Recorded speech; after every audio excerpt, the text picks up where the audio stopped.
మనము నమ్మదగని వారమైనను ఆయన నమ్మదగిన వాడుగా ఉన్నాడు. ఆయన తన స్వభావమునకు విరోధముగా ఏమీ చేయలేడు. అంటే it is impossible for God to be unfaithful. దేవుడు అపనమ్మకస్తుడిగా ఉండడం అసాధ్యము. ఎందుకంటే ఆయన వ్యక్తిత్వంలోనే అది లేదు, ఆయన స్వభావంలోనే అది లేదు. ఈరోజు మనం పాడిన పాట నిజమైతే ఎంత బాగున్నాం. నిజంగా మన పెదవులతో పాడినట్టు కాకుండా నిజంగానే దేవుని మీద ఆధారపడితే ఎంత ధన్యులమో.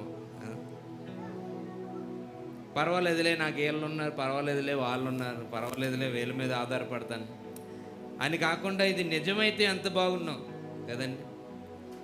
మనుషులు నమ్ముకుంటే కంటే యెహోవాను ఆశ్రయించుట మేలు. అందుకే మనము నమ్మదగని వారమైనను ఆయన